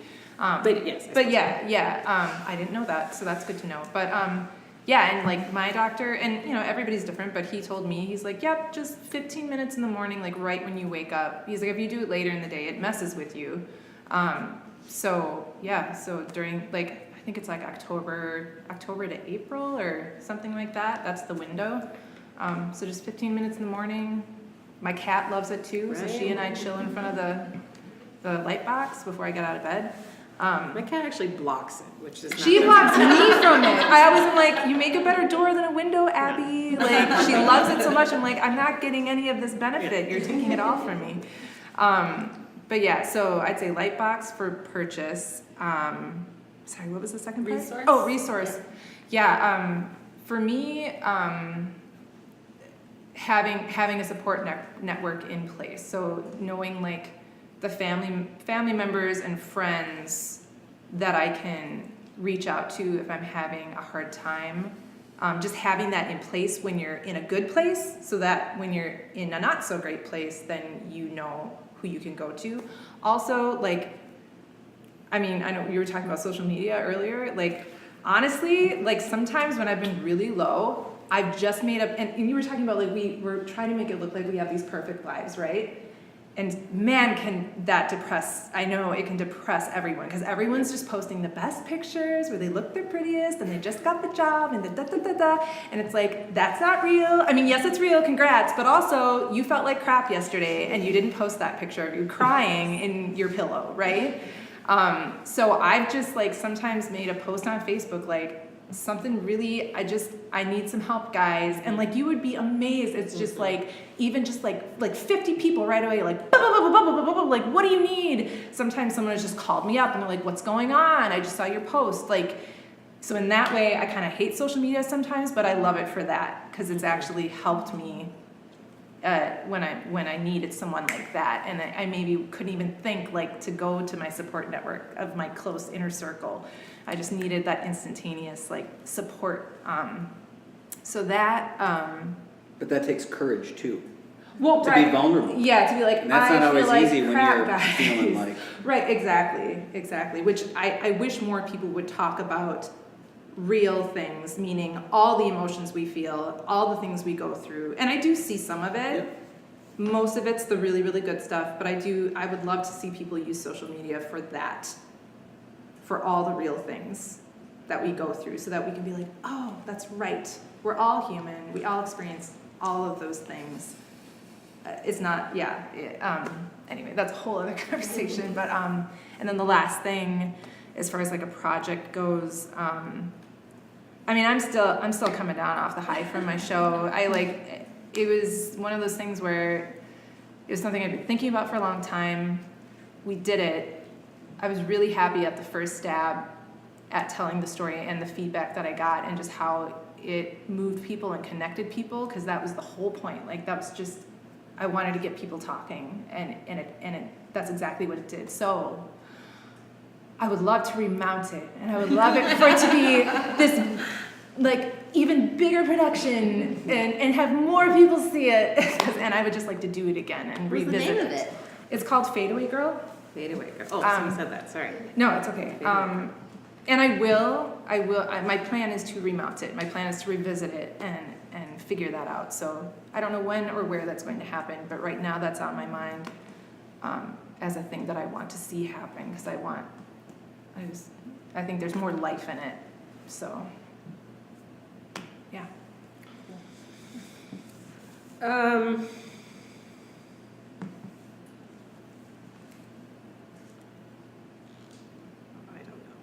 has been helpful to me.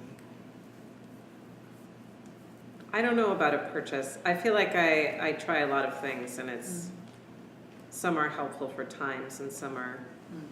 But I agree. I think it is I think it's God. I wish I could be more specific so that I could say this is the thing. But it's a bit like baby sleep, that there are a million books written about baby sleep because nobody understands it. And the babies don't read the books. So like, they either work for you or they don't. So I think it's like the self-care thing that I'm finally trying to figure out, that what does self-care mean to me? That it is, you know, what's your rock? What's your notebook and your pen? And also just the like, not feeling bad about that indulgence. Because I think sometimes, especially for myself, maybe just because of who I am, maybe because I have a kid, I don't know, that I don't want to treat myself when I could be treating someone else. And I think that's tough. I think that's too cruel on myself. So yeah, whatever that is, whatever those things are that bring joy, I think that's so true. Andrew Solomon wrote a book called The Noonday Demon that's about his own depression. It's also, I had a friend that called it like the how-to manual for depression, that it's a really incredible book that's about just narratively about his own story, other stories of people with mental diagnoses that he interviewed, also history of depression and mental illness, and different cultures and how they deal with it. I just found it so helpful to normalize. And he has some TED Talks and things that I think are really helpful, I think just finding stories where you go, oh, that is me, or oh, that is not me, that's helpful. Like when I read The Bell Jar, it was very helpful to me because I thought, well, it's not that. You know, and the absurdity of that was very helpful to me. And it probably shouldn't have been, but you know, things like that. I know that's a weird resource, but anyway. I love that book, but there's another really great book about depression by William Sterone called Darkness Visible. And it's a classic. That's great. Really, I haven't read that. I'll have to look for it. And I found that book very helpful also for my parents, as a resource and things like that, just to say, well, this is what's happening, you know. Can you say the title one more time? The Noonday Demon by Andrew Solomon. And what will you say yours again? This was called Darkness Visible by William Sterone, the novelist. I also wrote a book about children that I haven't read yet, but anyway. Yeah, it's about Yeah. autistic, it's about children with disabilities and their parents. Yeah. Raising them. I don't know about a dream project. So I'm going to talk about it again. This motherhood thing, I have never had something that I loved as much as acting that consumed me in the way that my child does. And I say that with full love for my husband, and he, you know, it's a different thing. But the balance of that is impossible. Sally Wingert, who is a great actor and mom in town, I said, how do you do this? And she said, you are always in the wrong place. And they get older and it gets easier, but that's the truth of it. The balance is impossible. And actually, I think the problem is that we think that balance is achievable when it's not. We just have these two things that exist side by side.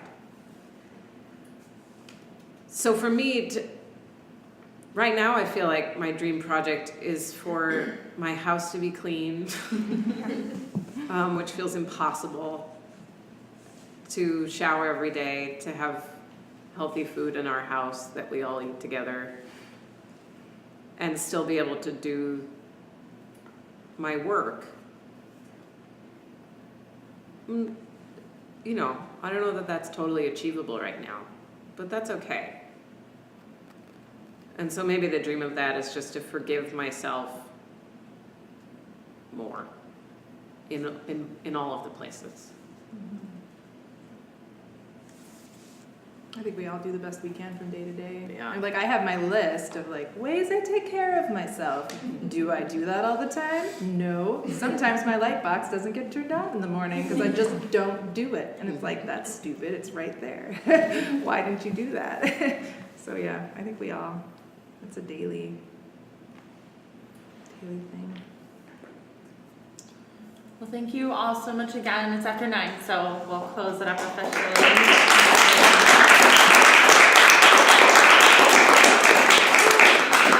And this is our last one for the year, so the bloggers are regrouping and figuring out what we're going to do, just because with the holidays and New Year's and everything, it's just too much. So we will keep you all posted via the internet.